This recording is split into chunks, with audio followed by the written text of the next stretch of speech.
All right. Welcome, everybody. My name is Andy Saldana. I'm the Executive Director of New York Tech Alliance. New York Tech Alliance is a nonprofit organization that works to create an equitable, accessible tech ecosystem for here in New York City. We're most known for our flagship event, the New York Tech Meetup that happens once a month. We're actually doing it tonight, a special edition called Developing Pride. So again, welcome. Thank you so much for joining us at this session of Don't Panic, Let's Talk, where we spotlight amazing founders that are making it work. Today we're spotlighting Katharine Zaleski, and then Micah Baldwin will be moderating the panel. I'll turn it over to him in just a few minutes. Before we begin, just a few quick thank yous to everyone and our annual sponsors that make everything that we do possible.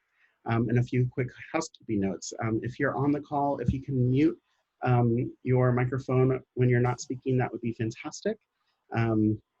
We will be recording this session, so if you don't want to be shown on video, be sure to turn off your camera. And then we'll have some time for Q&A throughout the session.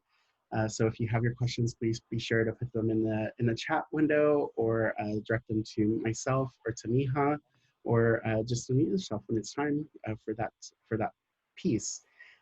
Again, just a few quick thank yous.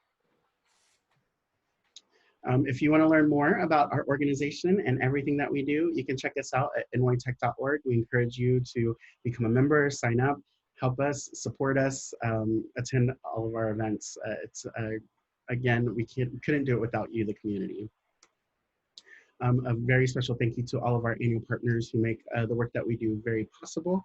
Everybody from Xander, who hosts our real life events, and we can have them again, to our wonderful partners such as Eisner Amper, Work Better, NYIT, CUNY, Accenture, Crown Castle, Google, the CEO's right hand, Verizon, and of course Grasshopper.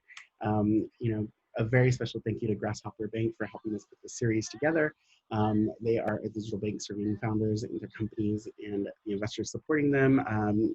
It's a really fantastic digital bank. Check them out, Grasshopper.bank.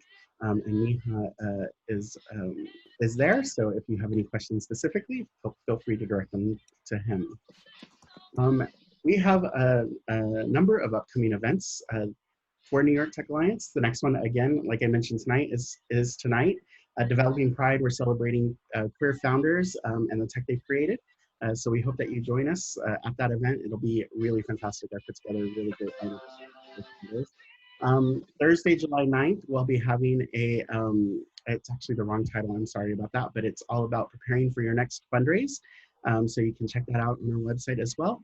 And then Tuesday, July 14th, will be our next Latina Luminaries, which will be going up on our website as well. You can always find our events at nytech.org. And with that, I'm gonna turn it over to Micah to take the conversation away. Thank you. Thanks, Andy. As always, these are super fun. To lay out some ground rules for what we're going to do today is it's very informal. So if you have a question as we go through this, just come off the mic and ask, or raise your hand with the participant raise hand button. Really what we're looking to do as we have this conversation with Katharine is talk about ways that companies have been successful as they face challenges during, both the downturn and the pandemic. What are things that they experienced? How did they face them? What did they do that worked really well? Maybe some things that maybe didn't work so well. And then hopefully you'll walk away with some sort of tactical idea that you can add into your own business and apply and run away. So that's the groundwork. It's again, very informal. I'd like to introduce Katharine, who's the co-founder and president of PowerToFly. I always allow the speaker to introduce themselves because I always do a bad job of it. So with that, I'm going to turn it over to Katharine. And if you could give us a quick background, both on what PowerToFly is and how it came about and why you're excited about it, that would be awesome. Thank you. So yes, I'm sitting here in my in Long Island. Hold on, I have a husband though, I told him I was on an important call, so let me just tell him to stop 1 second.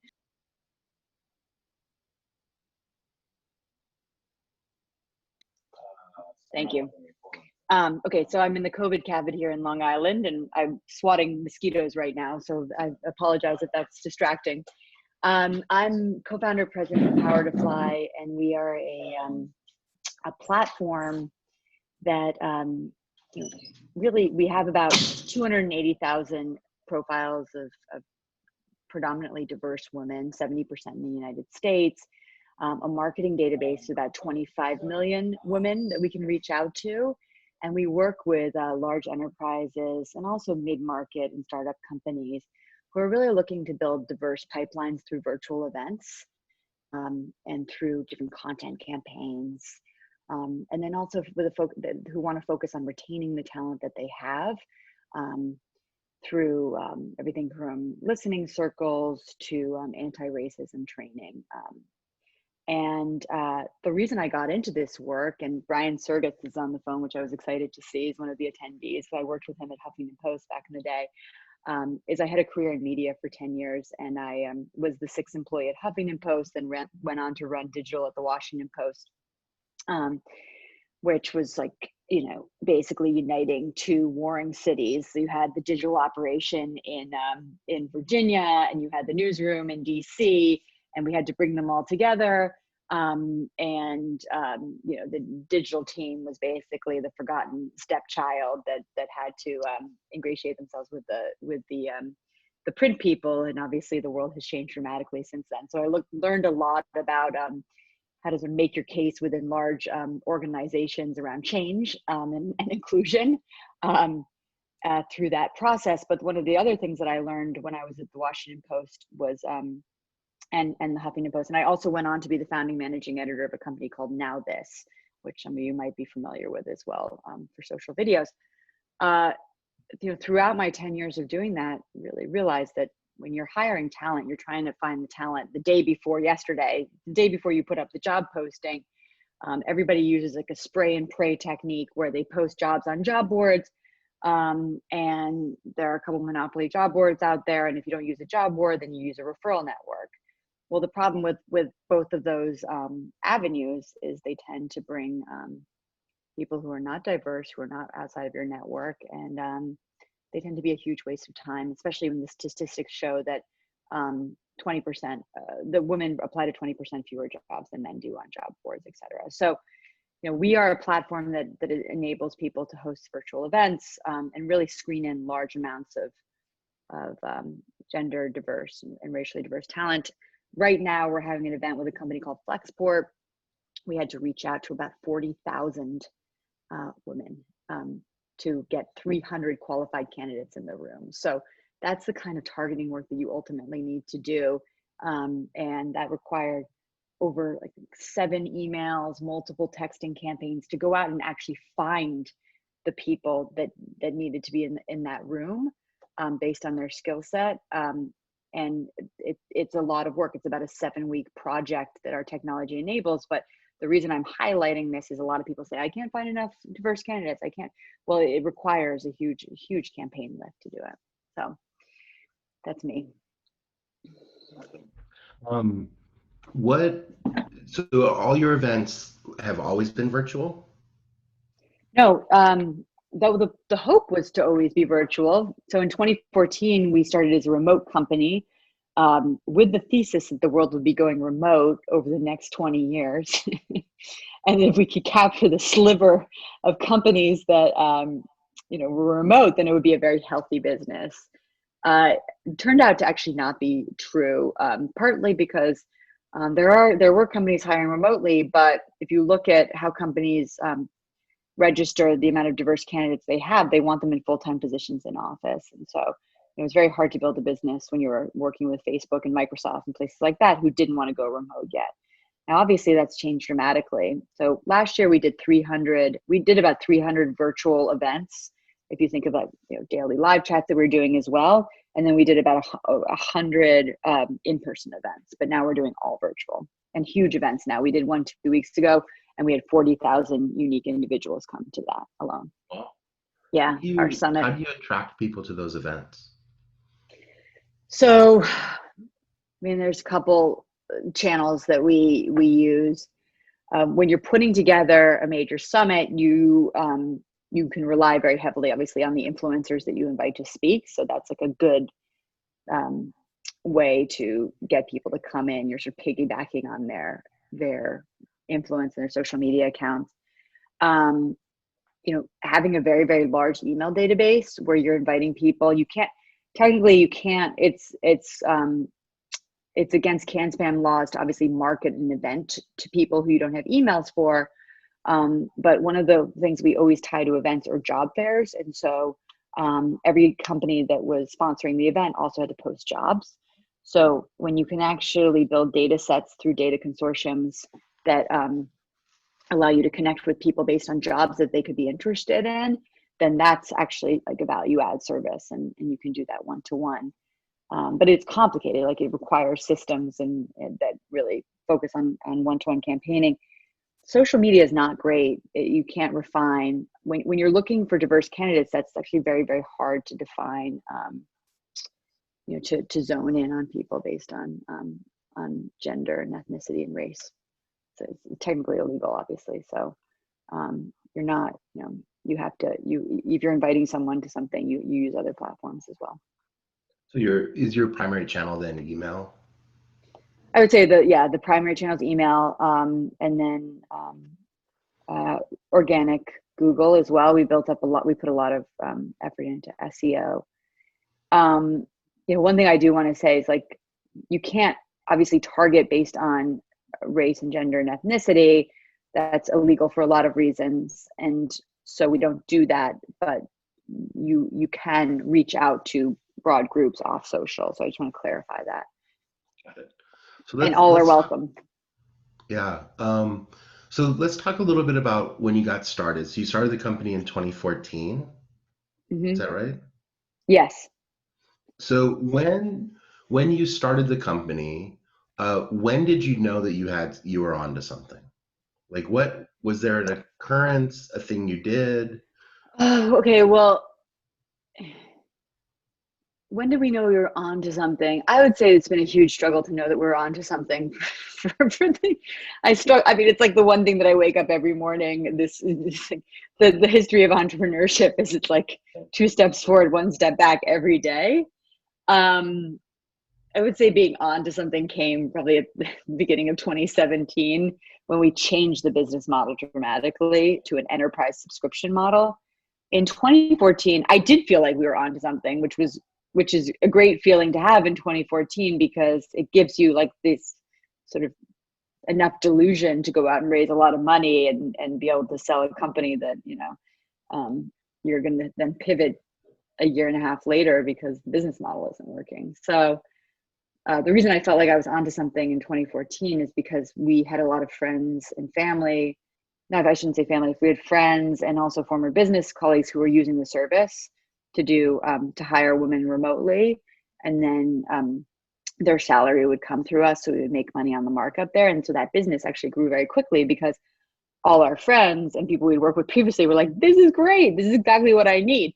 But then when we actually went out to sell to the market and to like big high, enterprise deals and people we didn't know, we got completely stopped in our tracks. And I think that's a consistent issue that founders face, where they're like, "Wow, the adoption's great," and then you go out of the comfort zone and you realize that this model is not going to scale.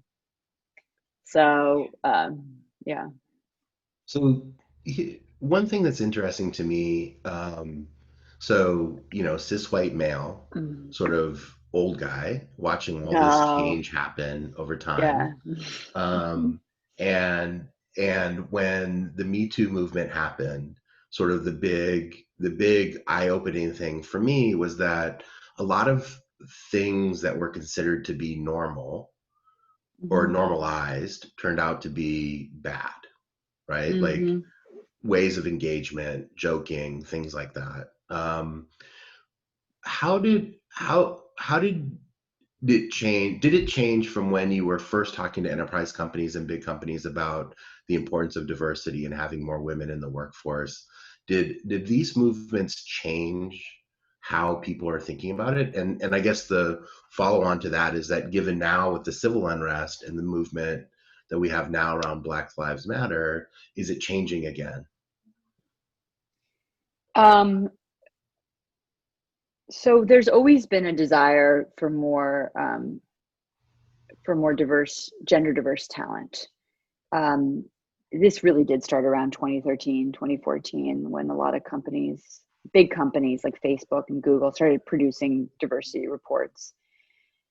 And people started looking within their own organizations and saying, wow, we have a problem. But it happened slowly. Like you would go out and talk to different venture capitalists or different CEOs, and they would say, well, I'm sorry, why is this a problem? Like, why would you start this company?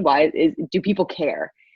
In 2016, after Trump was elected and we had the Women's March, it was less, why do we care? It was like, wow, we need this, but we really don't want to put all the energy in to solve the problem, right? And a lot of these big companies, they've hired heads of diversity and inclusion, but they've hired them more into thought leadership positions and not given them budget around talent acquisition, or really where it matters, like where the costs that are actually associated with going out and finding and inviting people into an interview process that they felt excluded from for generations is a very costly thing. And that's what we take on as a company. People don't understand that, the hours that have to be focused on finding, inviting, converting people. And so you're starting to see a transition in that more and more, especially and the reason I point this out is because you have business leaders like the chief information officers who have big budgets who are starting to say, all right, I get it now.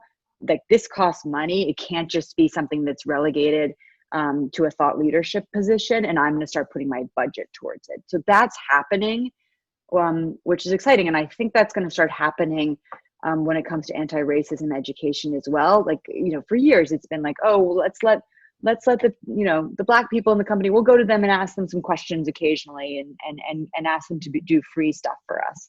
There's been a groundswell and people saying, no, I'm not going to give you free. This is real. This this is real work. This requires real education. This requires daily changes in habits and inclusion training and all sorts of work. Like, you need to if you want a healthy organization that really excels because it's built on equity, diversity, inclusion, then investing in it is key. And we also have seen the studies where companies that have gender diversity and in their leadership ranks actually outperform their competitors.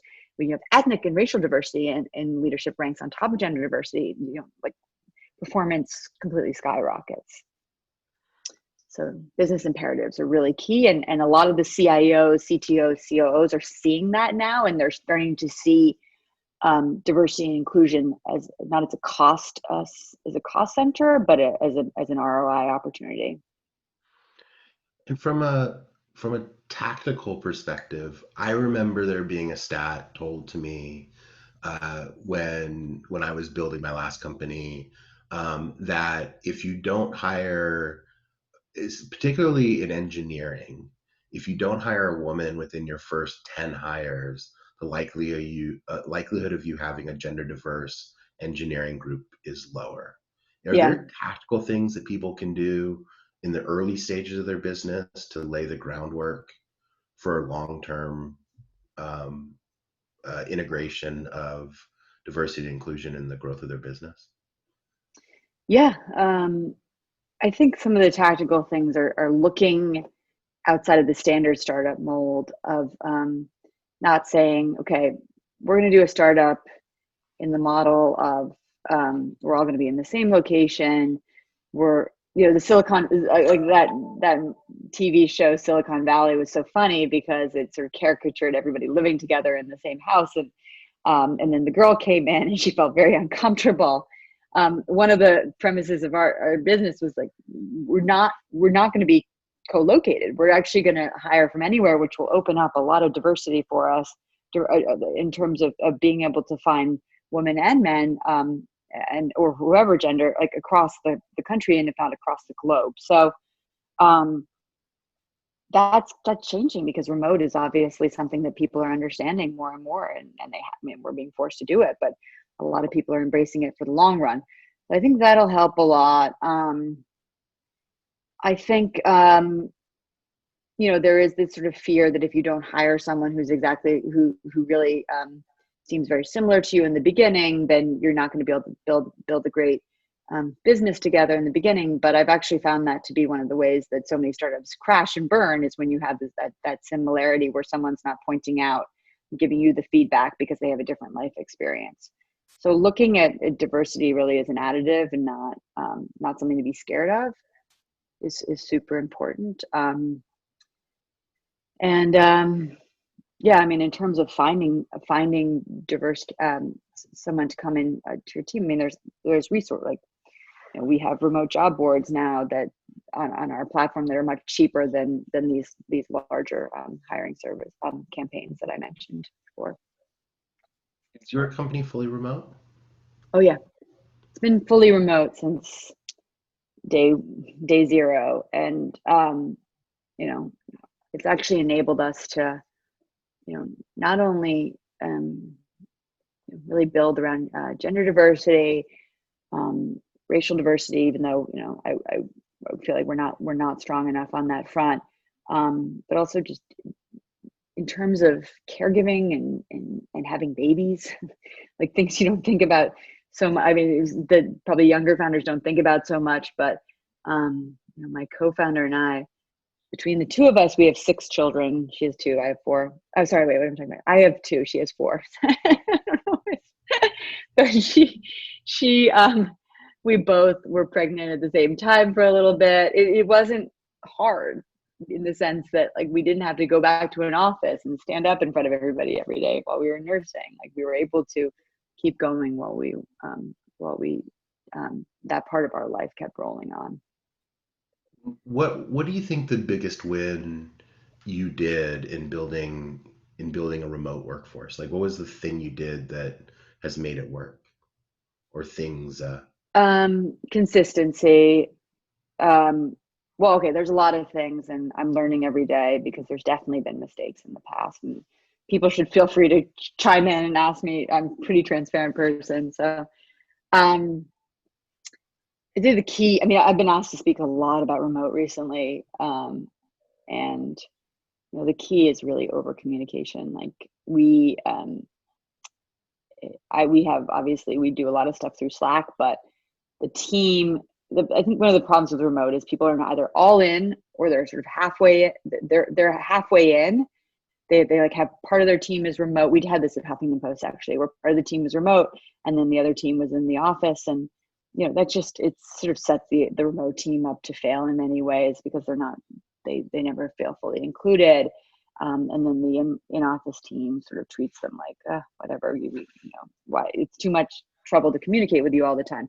So if you're going to do remote, you have to go all in on remote. My advice is, set up structures where, as a leader, you're having a weekly meeting with your team that's,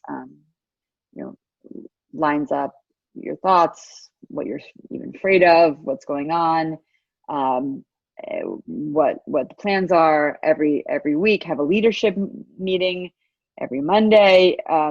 If you don't do a leadership meeting every Monday, you can also do, I know some companies do like a quick morning check-in with their leadership for 15-20 minutes, and then they do an evening check-in to cap off the day. Each group at PowerToFly has a stand-up every day as well. So that really helps them center themselves every morning.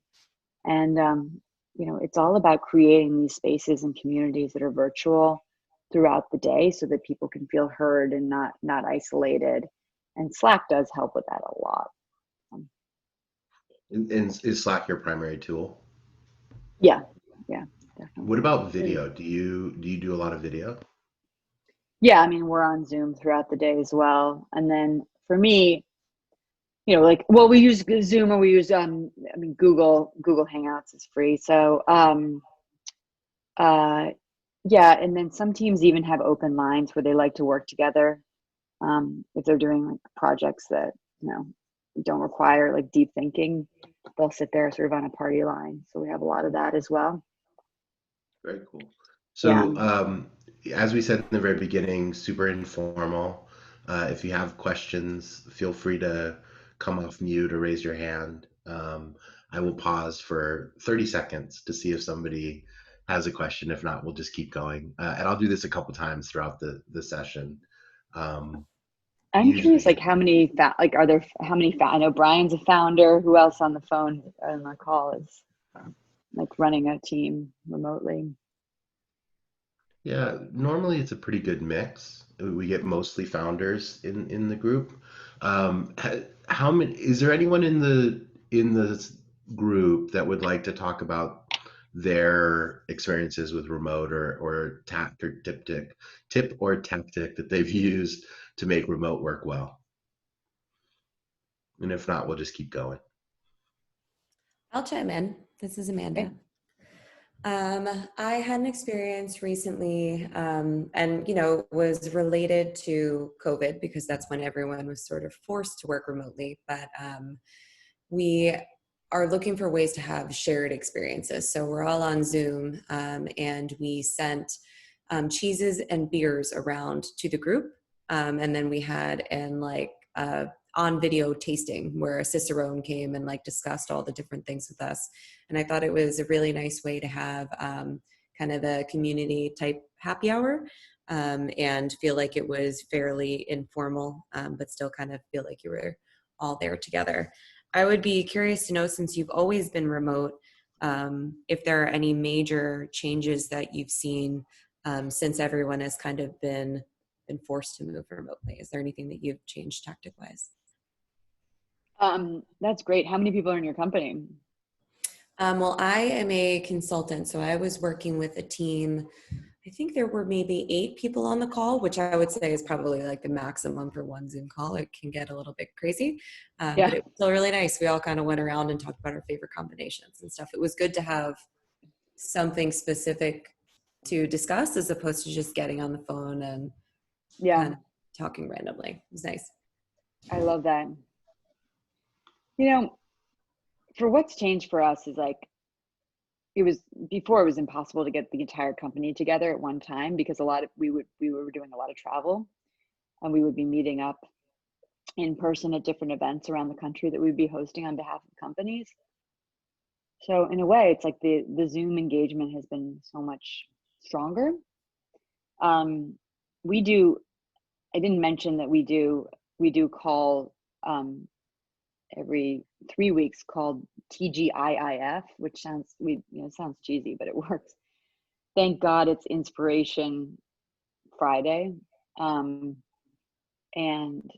the whole goal of that call, it's 1 hour, is for everybody to, one person starts and says, what they're thankful for the week, or who they appreciated, who inspired them in their work for that week. It can be someone at the company or someone outside of the company, or just anybody who sort of inspired them, and then what they're planning to do that weekend. You sort of go around the whole company, and it works really nicely, and people really share a lot of the struggles they're going through as well.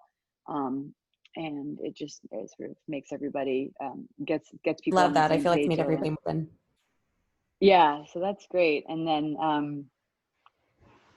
not so much on Zoom, but we have like a feedback channel we call Warm and Fuzzy Feedback Channel, where when people write us nice things, we put that in the channel, and it really helps bolster and sort of make people focus on the fact that they're still they're making an impact on other people's lives. So the external feedback, but also the internal feedback in a remote culture is just so much more important now when you're not looking at someone's eyes face to face. So that's been a change for us.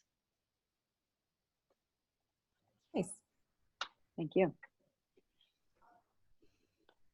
So one thing that made me, one thing I thought about when you were talking was there's a debate in the coaching community about when you build out a company, whether you look for value add or whether you look for value or culture fit or culture add. When you're thinking about building out a workforce that is diverse, how do you think through the idea of having somebody come in to add to the culture, or do you look at it as somebody who fits into your current culture? Like, how do you grow an organization in the way they think about how their culture is going to be over time? So I've always bristled at the culture fit word because I've been on the receiving end of so many people saying, well, she's not a culture fit in the beginning of this work. And then um, you ask them to explain that and they say, well, she's just not a culture fit. So it's sort of like a euphemism for just so many, for the inability for companies to really give the constructive feedback that they couldn't really agree on, probably because they felt uncomfortable because they wanted the same culture, right? But to answer your question using that terminology, it goes back again to so many studies out there that show that when you have diversity across all verticals, your company actually performs better in the end. And my biggest fear as a leader is that to quote to quote someone that maybe shouldn't be quoted, Donald Rumsfeld, his lines of there are known unknowns, there are unknown unknowns, and there are known unknowns, something like that. So one of my biggest fears is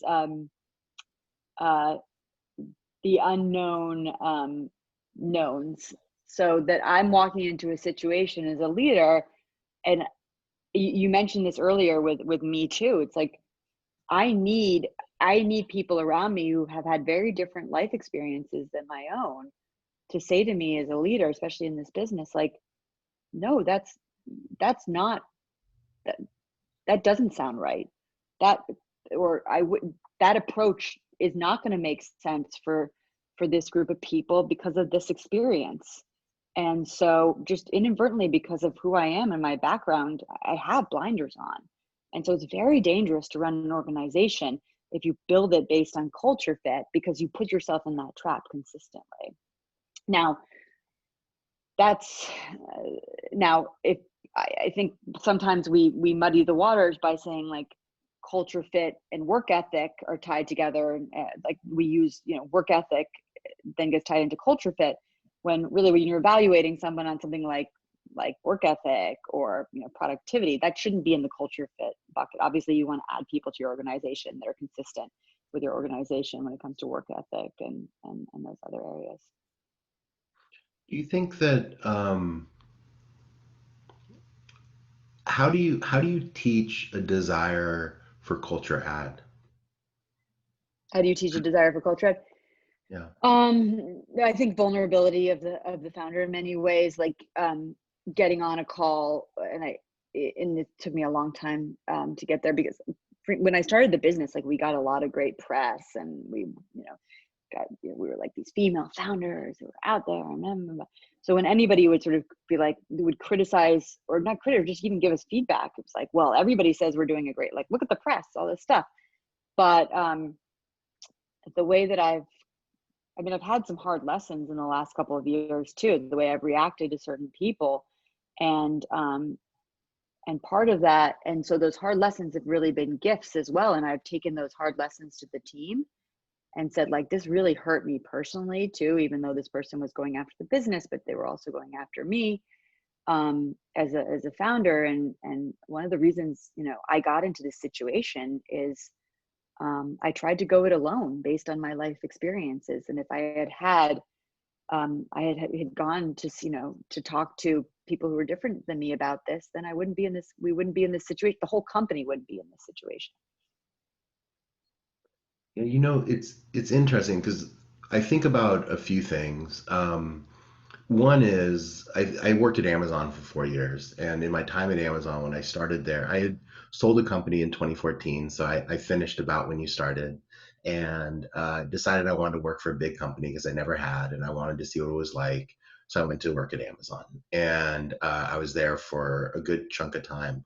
When I started at Amazon, there was 150,000 people, and now Amazon is bumping up to nearly 1 million employees. Yeah.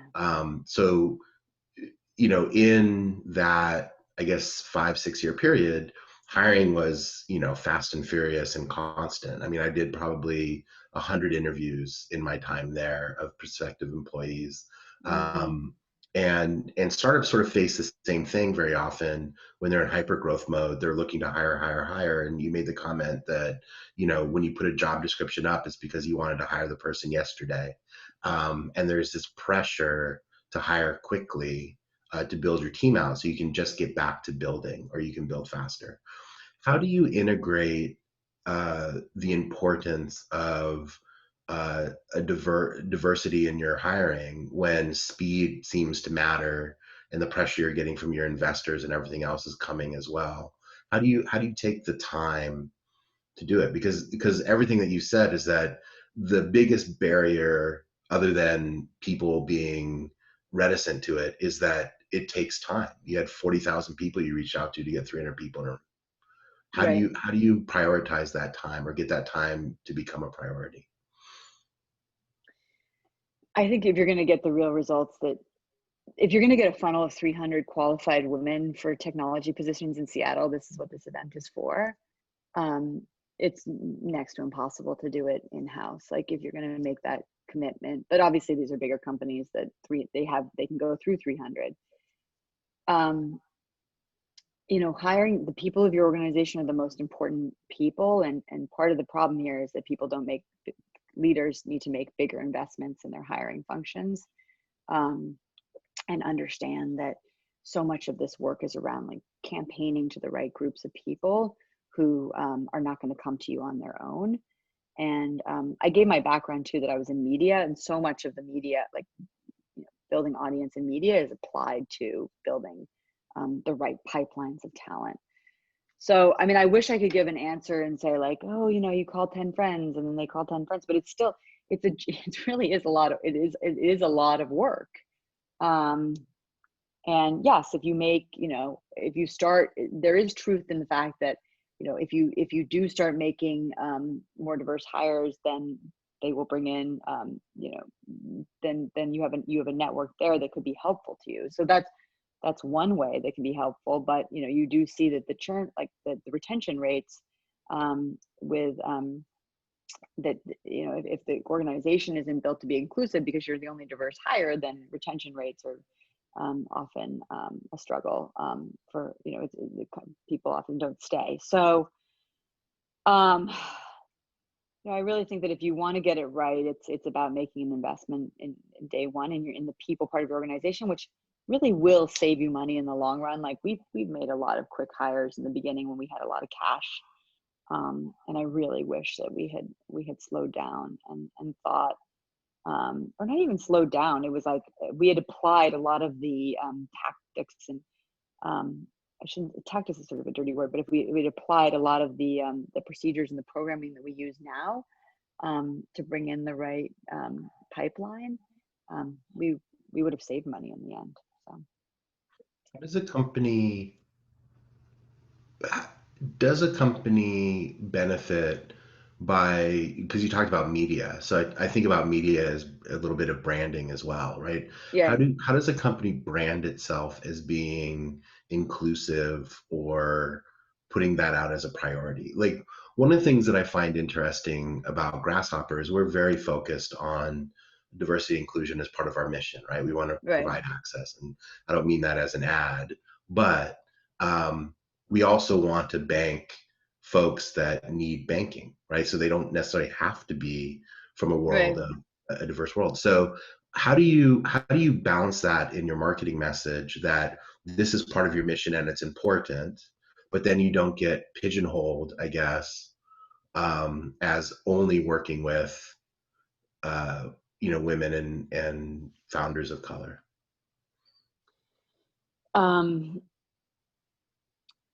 Well, I mean, I'm just trying to think of the Grasshopper example a little bit more, because I mean, one of the things, I mean, I've been on the other end with Grasshopper, and the beauty of it is like, because you're all able to provide services for people who are normally left out of the pie, then you're more attractive to the general population because they know that you can do the hardest work, right? So so that's one thing that sort of allows you to break out and deal with the larger population. I would say when companies are branding though around being more inclusive, we've seen in the last couple of weeks, we've seen so many companies get slammed for empty allyship. Like they came out with these bold statements about how they support Black Lives Matter, and and then within like a day or two, they had to come up with another statement saying we're going to do better. Well, they should have. We realize we have problems. If they had started with the second statement, in every case, they would have been they would have been really appreciated for that. And so there's a lack of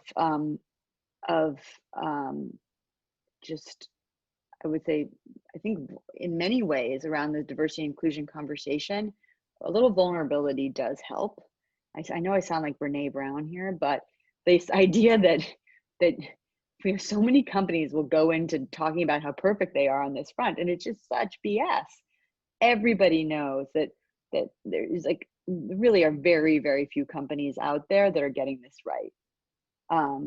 And so to go out there and say, that you're doing a great job because you're all for diversity and inclusion, it never works. What I've seen time and again work is when brands say, hey, we know we have a problem, therefore we're going to set up a conversation or an event where we're inviting you to come and talk about what what we know we need to change around. And so that's worked.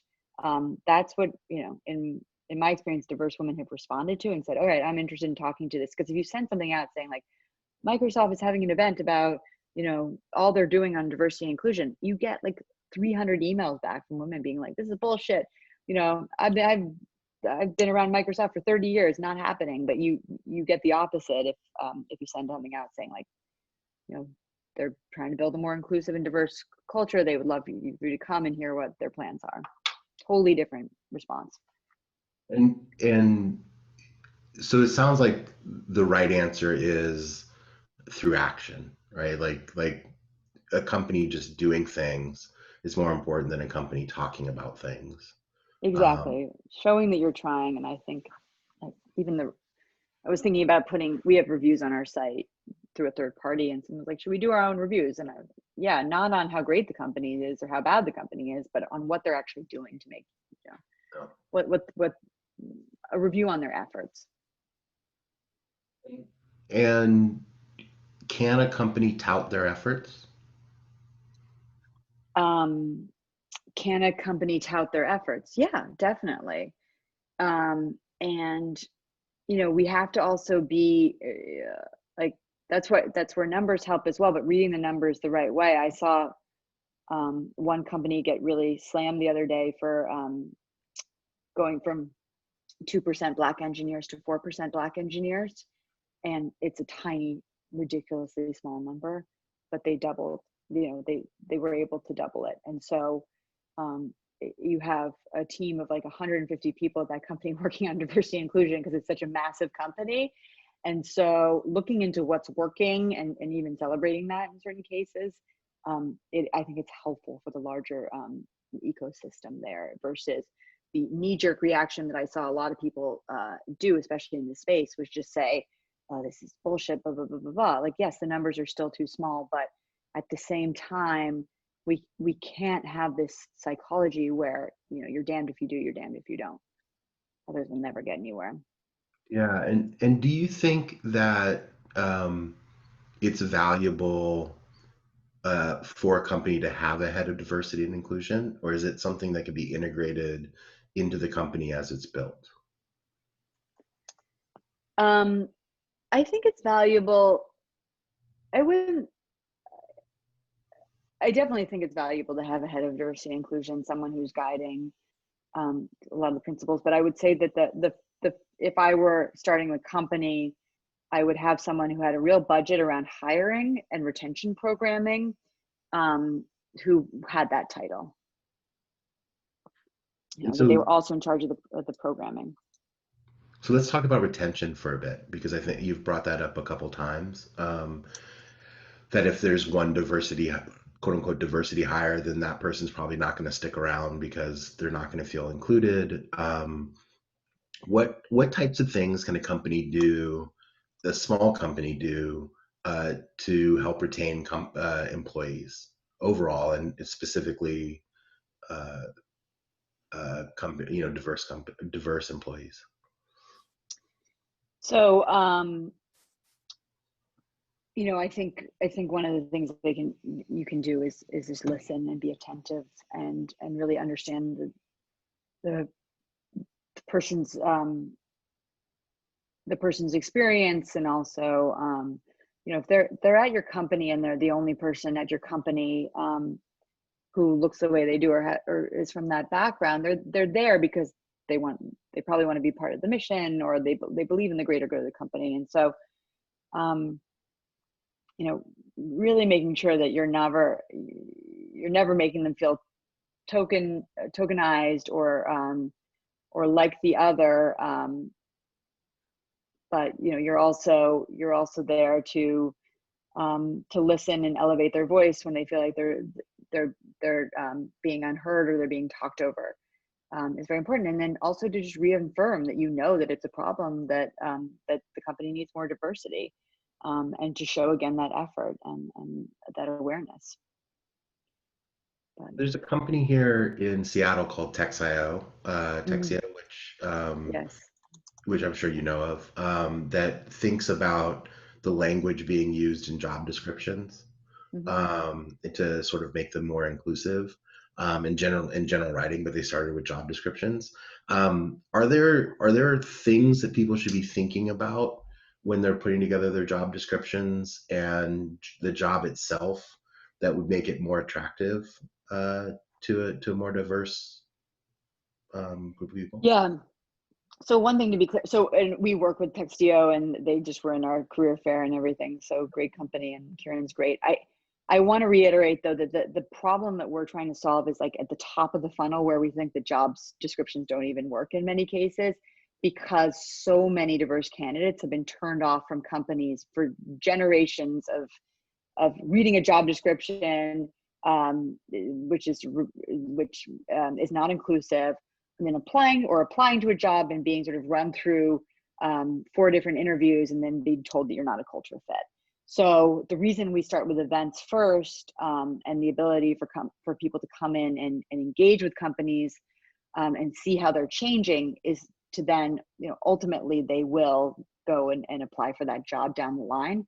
So that's where Textio comes in, sort of at the bottom of the funnel for us. We don't actually use Textio, but a lot of our partners do, and they post jobs on our site. I think if you're not using a tool like that, and I think you can use it for free anyway on their site for like up to a certain amount, but it was just the awareness around language, like using so much of language is male dominated, and more aggressive, in terms like, the words that are associated with men, like everybody's heard of rock star, ninja, all this stuff. And it really can throw you immediately when you're reading something. I had an experience right before coming online. It's like sort of tangential, but I'm a really big kite surfer. And I just read an article about kite surfing in Montana, because we're thinking of going out west. And the person who wrote it, the guy who wrote it, just kept being like, these waters are for like the men who can take it, blah, blah, blah, blah, blah. And I'm like, well, what about me? Like, why would you write an entire article where you leave a whole gender out when the sport actually has a lot of women in it? So it's just like, I don't even think he was thinking about it. Like, he just hangs out with a lot of guys. So being sensitive to that makes a big difference. It makes me also think about how do you create a culture, and you talk about top of the funnel, so you're talking about leadership, where it's okay to call each other out when they say or do something insensitive. Yeah. Okay, so I mean, we've even had situations like this at our own company, and the biggest issue is addressing it immediately. Oftentimes, what I've seen happen is like a leader will say something, and then people are afraid to say something in the group setting with a leader, which totally makes sense. I'm not suggesting that someone should be a hero and stand up to the boss in the session. What I have seen work really well is after the meeting, going to the boss and saying, hey, this is insensitive for these reasons. And if it's a good boss, the boss will cherish that feedback and immediately either follow up and apologize on a call and say that they're sorry and they were unaware that what they were saying was offensive and that they've learned and they'll be educated from it. Or they'll put it in a Slack channel to immediately address it. But letting it linger is the worst thing you can do. And but taking it, one-on-one to someone afterwards is very, very helpful. And so. Awesome. So another 30 seconds. I will also say, sorry, just on the form of allyship, one of the worst things for people is feeling like they heard something that was offensive to them and nobody else heard it. And if you feel that you also heard it and something was offensive to someone, go to that person and say, I heard you, I was there, I also was in the room. Like I can say something to the boss on your, not on your behalf, but tell the boss the reasons why this was offensive. So that actually makes me, before I pause and open it up for questions, although anyone's welcome to jump in, one of the big learnings that I've had during the time now, the civil unrest that's been happening now, is that there's this huge movement for people to move from being an ally to being a co-conspirator. Mm-hmm. Right? So like moving from saying I'm supportive to actually doing stuff. As a co-conspirator in the workplace, what are a few things that I can keep my eyes out for, ears open and eyes open, to sort of be helpful in cases where discrimination or other things occur? So I would say the things to be most aware of are the things that probably a lot of other people don't realize is happening.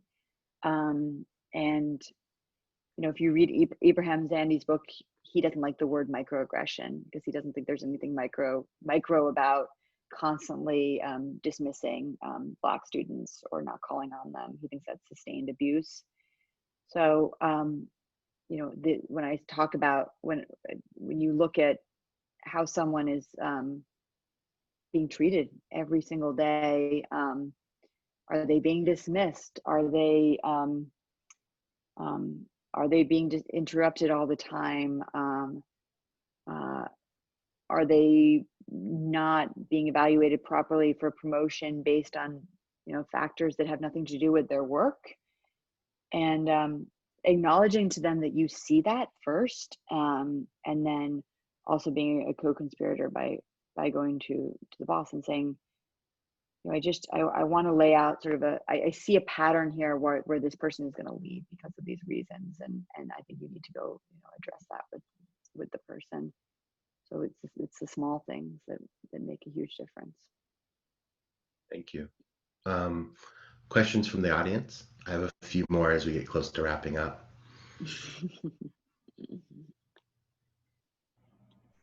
All right, I'll keep going. So what we always like to do is sort of end when we get to the end, is to sort of end on a positive note. Although this has been super positive and enlightening and learning for me, hopefully for everybody else as well. What was the best thing that happened to you this past week? Oh God, the best thing that happened to me this past week. Well, my 2-year-old is learning how to swim. And so just being in, going swimming with him and seeing how delighted he is by that, and just like getting to look into his eyes, and, he has no idea what's going on in the world. He's going to get through this COVID crisis and be like, but, he's going to look back when he's 90 and be like, I don't know, what's all the stress that like completely rearranged my existence. So I think being able to look into your family's eyes, and the most innocent among them is a beautiful thing. It gives you a lot of power. I was a swim coach for 8 years, a teacher for 8 years. So I need tips. I appreciate the 2-year-olds. Getting them to blow bubbles is always the fun part. Yes.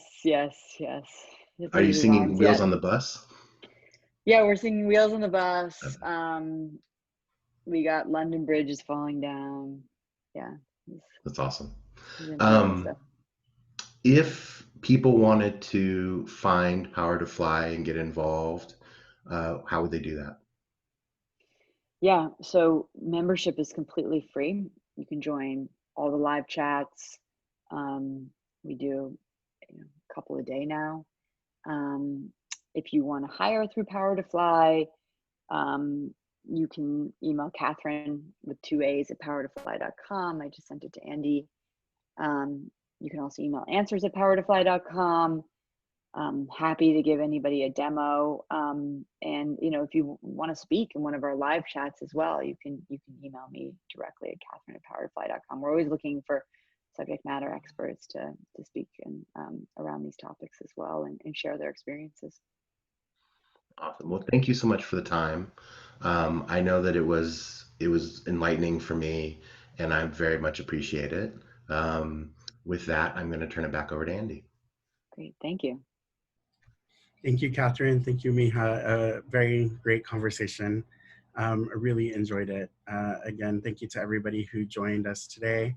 And I'm going to throw up everybody's contact information. If you want to contact Katharine, again, Katharine@powertofly.com, Miha at miha.baldwin@grasshopper.bank. And then myself, I can be reached at andy@nytech.org. It was such a pleasure to see you again, Katharine. It was great. Katharine and her co-founder demoed PowerToFly when they first started. I know. At the New York meetup. Very different times, very different. It's so great to see it grow. I've been such a fan and I continue to be a fan. So thank you so much for the conversation today. And as always, thank you to everyone who participated. We'll see you next time for the Don't Panic, Let's Talk session. And we will be posting this on our YouTube channel. So be sure to take a look. Thank you and have a great afternoon. Awesome. Thank you, everybody. All right. Bye. See you guys. Bye.